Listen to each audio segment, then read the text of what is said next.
Hello बच्चों, कैसे हैं आप लोग। This is my YouTube channel NCERT solutions और आज हम इस पर क्लास 5 का मैथ पढ़ेंगे पार्ट थर्ड। पार्ट फर्स्ट और पार्ट सेकंड का लिंक मैंने डिस्क्रिप्शन बॉक्स में दे दिया, आप वहां जाकर चेक कर सकते हैं। तो अब हम पार्ट थर्ड स्टार्ट करेंगे, जिसका फर्स्ट टॉपिक है फिशरमैन इन देयर बोट्स। मछुआरे अपनी नाव में, मछुआरों की अपनी नाव होती है ना, वही नाव वो समुद्र में ले जाते हैं। क्या करते हैं, मछलियों को पकड़ते हैं, फिर उनको बेचते हैं और उनसे अपना पेट पालते हैं और अपने परिवार का पेट पालते हैं। तो हम रीडिंग स्टार्ट करते हैं। How many of you have seen the sea. आप में से कितने लोग पहले समुद्र देख चुके हैं। देख चुके हैं मतलब आप कहीं घूमने गए हो तो वहाँ आपने समुद्र देखा है या फिर और कहीं देखा है। Where did you see it. अगर देखा है तो आपने कहाँ देखा है, क्या ये आपके घर के बगल में है या फिर आप कहीं घूमने गए थे, किसी ट्रिप पे गए थे तो वहाँ आपने देखा है। Did you see it in a movie और फॉर रियल। अगर देखा है तो रियल में देखा है या फिर मूवी में देखा है। रियल का मतलब कि कहीं घूमने गए हो, समुद्र के किनारे आप गए हो तो वो रियल हो गया, या फिर आपके घर के बगल में आप उसे रोज़ देखते हो तो वो रियल हो गया, या फिर आपने मूवी में देखा है। How deep do you think the sea could be. और आप सोच के बता सकते हो कि समुद्र कितना गहरा हो सकता है। क्या आप इमेजिन कर सकते हो समुद्र की गहराई को। Find out. तो इमेजिन कर सकते हो, ठीक है, नहीं इमेजिन कर सकते हो तो चलो हम पता कर लेते हैं। Do you know how to swim. क्या आपको तैरने आता है या आपको पता है कि कैसे तैरते हैं। अगला क्वेश्चन क्या पूछ रहा है, would you be scared of the high sea waves. क्या आपको समुद्र में ऊंची ऊंची उठने वाली लहरों से डर लगता है। जब वो ऊंची ऊंची लहरें उठती हैं तो क्या आप उनको देखकर डर जाते हो। अब यहाँ पर आपको पॉइंट दिया है, क्या पॉइंट दिया है वो भी पढ़ लेते हैं। Close your eyes and imagine the sea with waves rising high. अपनी आंखें बंद करिए और ये इमेजिन कीजिए कि समुद्र में बहुत ही ऊंची ऊंची लहरें उठ रही हैं। सेकेंड पॉइंट है, how high do you think the waves can go. और आप इमेजिन कर रहे हो तो बताओ कि आप कहाँ तक इमेजिन कर रहे हो, कितनी ऊंची ऊंची लहरों को आप इमेजिन करो। उसको आप सेंटीमीटर में बता सकते हो, मीटर में बता सकते हो या फिर फीट में भी बता सकते हो। Imagine that there are fisherman in their boats going up and down with the waves. और ये भी इमेजिन करिए कि वहाँ पर मछुआरे अपनी नाव में बैठे हुए हैं और वो समुद्र में ऊंची ऊंची उठने वाली लहरों के साथ ही क्या हो रहा है, आगे बढ़ रहा है। मतलब अगर लहर ऊपर उठ रही है तो वो भी ऊपर जा रहे हैं और लहर नीचे गिर रही है तो वो भी नीचे आ रहे हैं। They start their trip when it is still dark. वो क्या करते हैं, अपना जो ट्रिप होता है समुद्र में, जब वो मॉर्निंग में निकलते हैं मछली को पकड़ने, तो उनका जो ये ट्रिप होता है वो मॉर्निंग में जब अंधेरा रहता है तभी वो स्टार्ट कर देते हैं। मतलब 3 या 4 बजे के लगभग, जब अभी लाइट भी नहीं हुई रहती, अभी बहुत अंधेरा रहता है, तभी वो क्या करते हैं, अपने ट्रिप को स्टार्ट कर देते हैं। Some go on a simple boat made from logs of wood tied together. कुछ क्या करते हैं, एकदम सिंपल बोट पे जाते हैं। सिंपल बोट पे जो किससे बनी होती है, लॉग्स ऑफ वुड, जो कि लकड़ी के लट्ठों से बने थे। ये देखिए, ये है लकड़ी के लट्ठे वाली नाव, जो कि जिनको हम क्या करते हैं, टुगेदर, एक साथ हम इनको बांध देते हैं और ये हमारी नाव बन जाती है। तो कुछ मछुआरे जो होते हैं वो क्या करते हैं, ऐसी सिंपल सी नाव को लेकर समुद्र में मछली पकड़ने जाते हैं। If the sea is rough with very high tides and a strong wind, then these fishermen have a very difficult time. यदि समुद्र में बहुत ऊंची ऊंची लहरें उठ रही हैं, टाइड मतलब होता है ज्वार, और बहुत तेज तेज हवा चल रही है, तो फिशरमैन क्या होते हैं, उनके लिए ये बहुत ही डिफ़िकल्ट टाइम होता है। क्यों डिफ़िकल्ट टाइम होता है, क्योंकि वो अपनी नाव को संभाल नहीं पाते। उनकी नाव जो होती है बहुत ही हल्की होती है और कभी कभी क्या होता है, वो उसमें डूब जाते हैं। उनके ऊपर लहर आके गिर जाती है तो वो अपनी नाव के साथ ही डूब जाते हैं। तो ये उनके लिए क्या होता है, बहुत ही कठिन समय होता है। These log boats do not go very far. ये जो लॉग बोट्स होती हैं, जो हमने आपको ऊपर दिखाया, ये जो होती हैं ये बहुत दूर तक नहीं जाती हैं। जो मछुआरे होते हैं वो इन पर बैठ के बहुत दूर तक जाकर मछली नहीं पकड़ते हैं। If the wind is helpful they travel about 4 kilometre in 1 our.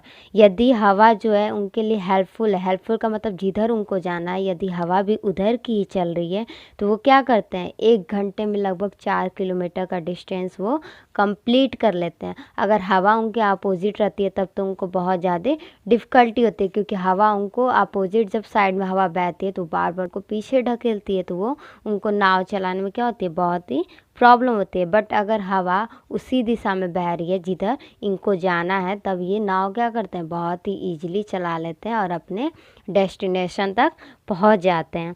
How long will they take to go a distance of 10 kilometre. अब यहाँ पे आपसे क्वेश्चन पूछ रहा है कि यदि 1 घंटे में वो 4 किलोमीटर का डिस्टेंस ट्रैवल करते हैं तो बताइए कि 10 किलोमीटर का डिस्टेंस ट्रैवल करने के लिए उनको कितना टाइम लगेगा। तो हम इसको सॉल्व कर लेते हैं, चलिए सॉल्व करते हैं। इससे पहले मैं आपको बताना चाहूँगी कि अगर आपको मेरा चैनल अच्छा लगे तो प्लीज़ मेरे चैनल को लाइक और सब्सक्राइब कर दीजिए और अपने फ्रेंड्स को भी शेयर कर दीजिए, और नई वीडियो की अपडेट पाने के लिए बेल आइकन को ऑन करना बिल्कुल भी मत भूलिएगा।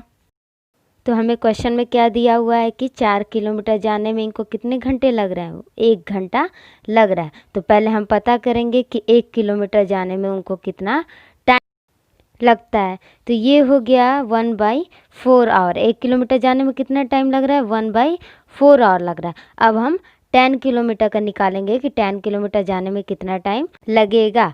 तो 1 किलोमीटर का हो गया 1/4, तो 10 किलोमीटर का हो जाएगा 1/4 इंटू 10, तो ये हो जाएगा 10/4। अब हम इसको 2 से डिवाइड कर देंगे, तो 2 से 10 डिवाइड हुआ तो 5 आया, और 2 से 4 डिवाइड हुआ तो क्या आया, 2 आया। अब 2 से हम क्या करेंगे, 5 को डिवाइड कर देंगे, तो 2 से हम 5 को डिवाइड करेंगे तो हमारा आंसर क्या आएगा, 2.5 आवर। मतलब कि लगभग 2.5 घंटे उसको क्या होता है, 10 किलोमीटर जाने में टाइम लगता है। आया बच्चों समझ में। अब हम नेक्स्ट वाला क्वेश्चन भी देख लेते हैं। Guess how far you can go in 1 hour if you walk fast. कह रहा है गेस करिए कि यदि आप बहुत तेज़ तेज़ चलते हैं तो 1 घंटे में लगभग कितना डिस्टेंस ट्रैवल कर सकते हैं, कितनी दूर जा सकते हैं। तो हम क्या गेस कर सकते हैं, हम कैसे गेस कर सकते हैं, वो नाव के थ्रू 1 घंटे में कितना किलोमीटर जा रहे हैं, 4 किलोमीटर जा रहे हैं। तो हम कितना भी तेज़ चलेंगे, नाव से तेज़ तो नहीं चल सकते हैं ना, तो हम लगभग 3 या 2 किलोमीटर ट्रैवल कर सकते हैं। अब हम देख लेते हैं कि नेक्स्ट पेज पर क्या बोल रहा है। Fisherman can feel the wind and look at the sun to find out which way to go. Fisherman जो होते हैं, जो मछुआरे होते हैं, वो क्या करते हैं, हवा और सूर्य को देखकर पता करते हैं कि वो किस दिशा में ट्रैवल कर रहे हैं, किस डायरेक्शन में वो जा रहा है। और सूर्य से कैसे पता चलता है, क्योंकि सूर्य जो होता है वो क्या होता है, ईस्ट की तरफ से उगता है, धीरे धीरे वो क्या करता है, राउंड करता है, तो उसके थ्रू वो पता कर लेते हैं कि वो किस दिशा में जा रहा है। Many of us would get lost and not be able to find our way on the sea where you only see water and nothing else. हम में से बहुत लोग ऐसे हो सकते हैं जो समुद्र में जाए तो क्या हो जाए, गुम हो जाए, और वो डायरेक्शन को पता नहीं कर पाए, क्योंकि हमारे चारों तरफ क्या रहेगा, केवल पानी पानी, इसके अलावा कुछ भी नहीं रहेगा। तो हम क्या होगा, हम डायरेक्शन भूल जाएंगे ना, हमें समझ में नहीं आएगा कि हम किस डायरेक्शन में जा रहे हैं। लेकिन मछुआरे जो होते हैं उनको हैबिट बन जाती है, तो वो डायरेक्शन पता कर लेते हैं। कैसे, सूर्य से, सन के निकलने से वो डायरेक्शन पता कर लेते हैं कि वो किस डायरेक्शन में जा रहा है, और फिर वो अपने ट्रिप को कंप्लीट करते हैं। यहाँ पे क्वेश्चन दिया है फाइंड आउट, तो क्वेश्चन भी देख लेते हैं। Look at the sun and find out the direction from where it rise. सूर्य की तरफ देखिए, या मॉर्निंग में जब सूर्य उगते हैं तो उनको देखिए और बताइए कि सूर्य जो है किस डायरेक्शन में उगते हैं। तो बच्चों, क्या आप डायरेक्शन जानते हैं कितने होते हैं? तो मैं आपको बता दूं, डायरेक्शन जो होते हैं वो 4 होते हैं, ईस्ट, वेस्ट, नॉर्थ और साउथ। और उसको पता करने का एक बहुत ही आसान ट्रिक मैं आपको बता देती हूँ। वनली आपको क्या लिखना है, 4 लिखना है। क्या लिखना है, 4। जैसे आप 4 लिखते हो ना, ऐसे ही आपको वनली 4 लिखना है, और इससे आप डायरेक्शन पता कर लोगे। जहाँ से आप 4 लिखना स्टार्ट करोगे उधर क्या रहेगा, ईस्ट। जहाँ वो मुड़ेगा उधर क्या होगा वेस्ट, ऊपर के साइड नॉर्थ होता है और नीचे हमेशा क्या होता है साउथ। तो सूर्य किस दिशा में उगता है, ईस्ट की तरफ। Second question, from where you are, आप कहाँ से हैं, आप किस जगह से हो। What interesting thing do you see to your east, आप जिस भी जगह से हो बताइए कि उसके ईस्ट साइड में क्या इंटरेस्टिंग चीज़ आपको देखने को मिलती है। कोई टेम्पल है या कोई स्पेशल प्लेस है, क्या है जो आपके ईस्ट में है। Third, name two things that are lying to your west, उन दो चीज़ों के नाम बताइए जो आपके वेस्ट में, वेस्ट मतलब पश्चिम, पश्चिम साइड में आपके स्थित दो चीज़ें जो हैं उनके नाम बताइए। तो ये सारे क्वेश्चंस के आंसर आप मुझे कमेंट बॉक्स में दे दीजिएगा। तो आज हम यहीं पर स्टॉप करते हैं, बाकी के जो टॉपिक्स हैं हम नेक्स्ट वीडियो में कवर करेंगे, और जो पहले के वीडियो हैं उसके लिंक मैंने डिस्क्रिप्शन बॉक्स में दे दिए, आप चेक कर सकते हैं। तो बच्चों आज के लिए बस इतना ही, बाय बच्चों।